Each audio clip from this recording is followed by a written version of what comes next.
Mandatory minicamps are underway, and the Niners are looking to bounce back from a disappointing season. There are always high expectations for the Niner gang, but finishing 6-11 after they could not get away from injuries in signing their big playmakers like George Kittle. That was step one in this bounce back, right? George Kittle, the only tight ends to have 4+ seasons with 1,000 receiving yards, so he became the highest paid tight end this offseason for good reason. You see it laid out there. So George Kittle spoke with our crew about the Niners finding success amid losing pieces like Debo this offseason and what lies ahead. Take a listen. We lost some guys, and that is obvious. We're aware of that. But I feel like in the way we signed guys in free agency, the way that we drafted, we targeted those holes that we lost. And I'm not going to say we're going to replace, all pro players, Pro Bowl players immediately. But I think we drafted really, really well. And being in OTAs the entire time, we had like 99%, of the team was there for the entire OTAs, which is pretty sticky to build that team chemistry. And I think what our goal is our offense needs to play at a really high level. We brought back basically everybody, which is pretty fun. And, when you have Christian McCaffrey, Brock Purdy, Trent Williams, makes me pretty excited to play football. I will say that. You can throw me in there too with Kyle Juszczyk. We're decent as well. Our defense, anytime you have Fred Bosa, Nick Warner, I'll be pretty excited about that as well. Obviously we have some spots to fill over there, but, the way that we do training camp, I think Coach Shanahan will have those young guys ready to go. Yeah, we'd say you're pretty decent at your position, right? George Kittle agreeing to that 4-year, $76.4 million contract extension that includes $40 million in guaranteed money, coming out to $19.1 million a year, making him, of course, again, the highest paid tight end in the league, just over Trey McBride. And looking at all the moves, some of those losing pieces, of course, like Deebo Samuel, Dre Greenlaw, Charvarius Ward, that long list of big pieces that they lost, but also adding some pieces as well. DeMarcus Robinson, Mac Jones from the Jags, and then, of course, extending Brock Purdy, signing him to a 5-year, $265 million contract. The once Mr. Irrelevant, very, very relevant right now. And here's more from GM John Lynch on the With the First Pick podcast about extending Brock Purdy. The Purdy deal, there was a bunch of speculation about whether it was going to get done.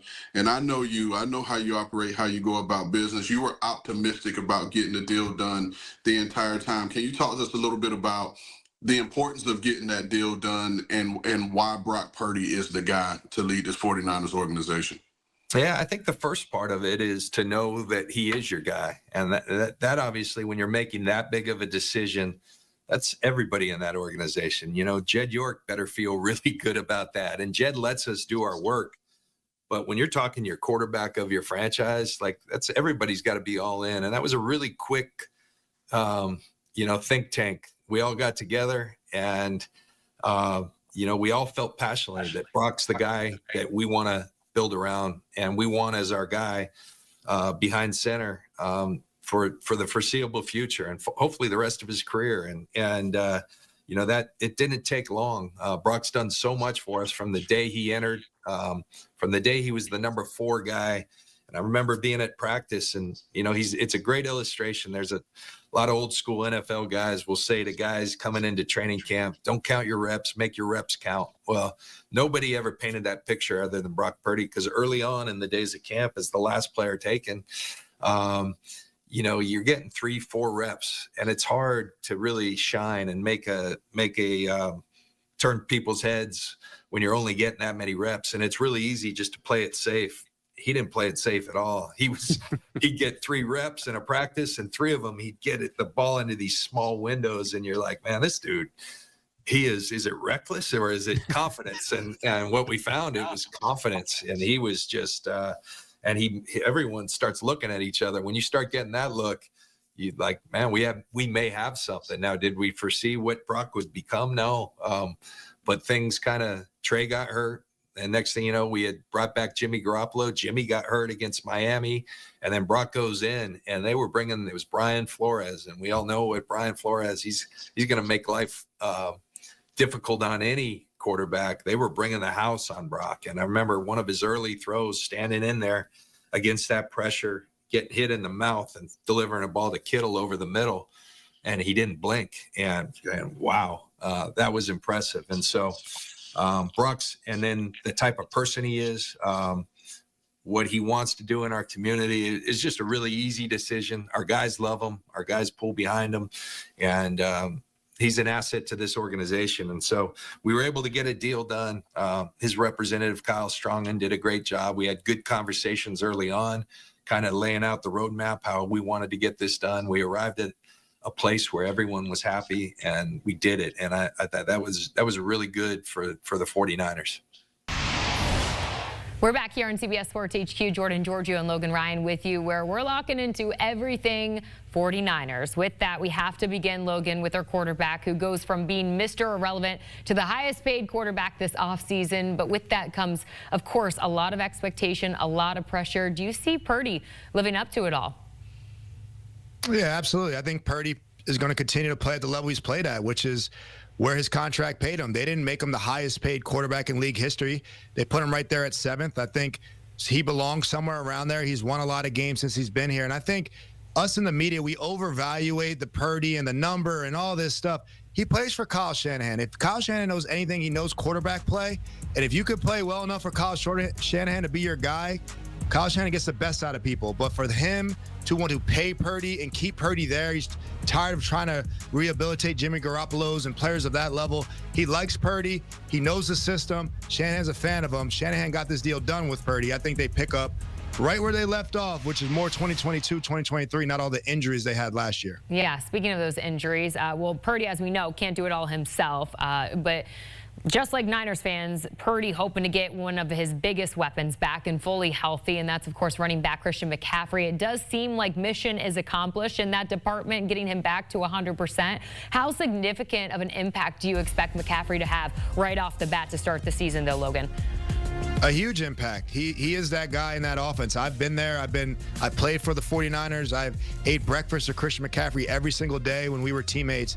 And he is a guy that does all the right things. He trains so hard. Some people might think it's too hard, but I know he's doing everything he can to get back to this. And if he is healthy, the system goes around Christian McCaffrey. He wants this.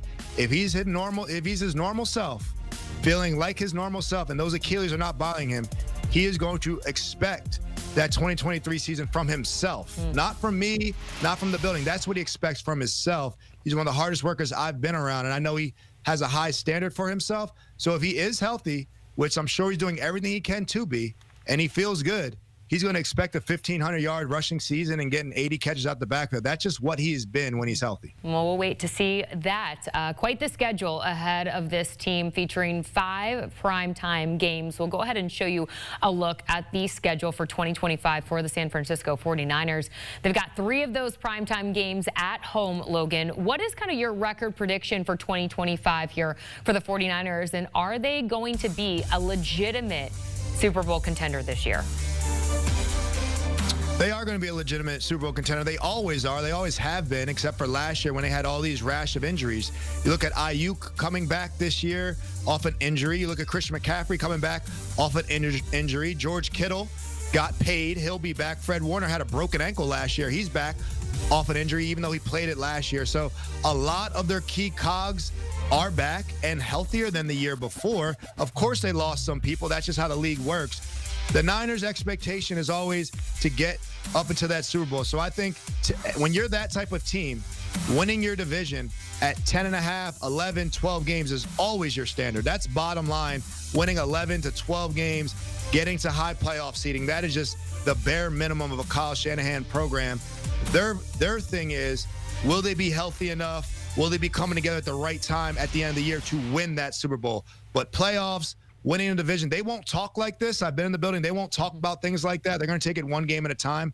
But winning the division is the goal. They play in a very tough division over there with the Rams, and the Seahawks aren't going nowhere. So it's going to take about 12 games to win that division. That's where I think they're at. All right. Sounds good. We'll leave it there. Logan Ryan, always great to see you breaking down our outlook for 2025 for the San Francisco 49ers. All right, and for more of everything, make sure you check out the With the First Pick podcast, CBS Sports' year-round NFL Draft podcast with Ryan Wilson.